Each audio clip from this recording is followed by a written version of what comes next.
लगाने पर 10,000 रुपए जुर्माना रखा गया है। पूरा दिन सड़कों पर वसूली चल रही है। ठीक है, आपने अपनी तरफ से वसूली कार्यक्रम शुरू कर दिया है, लेकिन अस्पताल में बेड ना मिलने पर सरकार पर कितना जुर्माना होना चाहिए?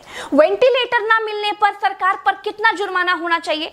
कोरोना टेस्ट ना होने पर सरकार पर कितना जुर्माना होना चाहिए? शमशान में मुर्दा जलाने के लिए लकड़ियां ना होने पर सरकार पर कितना जुर्माना होना चाहिए? शमशानों में दिन दिन भर मुर्दा जलाने की वेटिंग के लिए सरकार पर कितना जुर्माना होना चाहिए? जितने मंत्री और ये मुख्यमंत्रियों ने बंगाल से कोरोना लाकर फैलाया है, उन पर कितना जुर्माना होना चाहिए? बंगाल में बिना मास्क महीने भर से घूम रहे नेताओं पर पर डे के हिसाब से कितना जुर्माना होना चाहिए? क्या सरकारों की कोई जवाबदेही बची है देश में? क्या सरकारों से सवाल पूछने वाला बचा है कोई देश में? क्या कोई पूछ सकता है कि 1 साल से देश कोरोना महामारी झेल रहा है, आपने पूरे देश में कितने नए हॉस्पिटल बनाए हैं? अगर नहीं बनाए तो क्यों नहीं बनाए हैं? क्या कोरोना आपदा में घिरे देश को 1,000 करोड़ के नए संसद भवन की जरूरत थी? क्या देश को 300 करोड़ के नए बीजेपी दफ्तर की जरूरत थी? क्या देश को तत्काल 1100 करोड़ के राम मंदिर की आवश्यकता थी?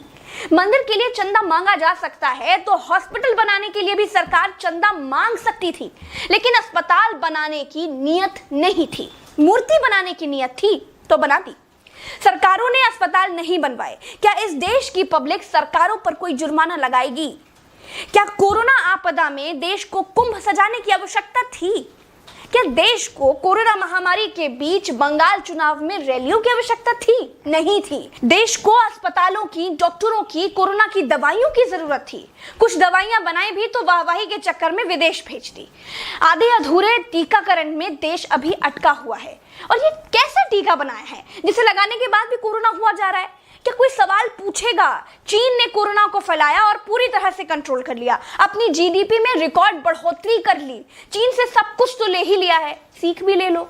देश में सब आत्ममुग्धता के शिकार हैं। सबको अपनी अपनी तारीफ चाहिए। कुछ ने तारीफ के लिए तो फौज पाल रखी है, और जिनका मन फौज से भी नहीं भरता है, उन्होंने तारीफ के लिए सूचना और जनसंपर्क विभाग बना दिए हैं। गाते रहिएगा ना, जनता का बैंड तो ऑटोमेटिक बज ही रहा है। जिनके अगल बगल से कोरोना से लाशें नहीं उठी है ना, वो मेरी बात को नहीं समझ पाएंगे। जो कोरोना की पीड़ा से गुजरे हैं, जिन्होंने कोरोना से मरे हुए लोगों को शमशान में जलते देखा है, जिन्होंने कतार में लंबी लाशें देखी हैं, वो जान जाएंगे कि मैं क्या कह रही हूं और क्यों कह रही हूं। चलते हैं।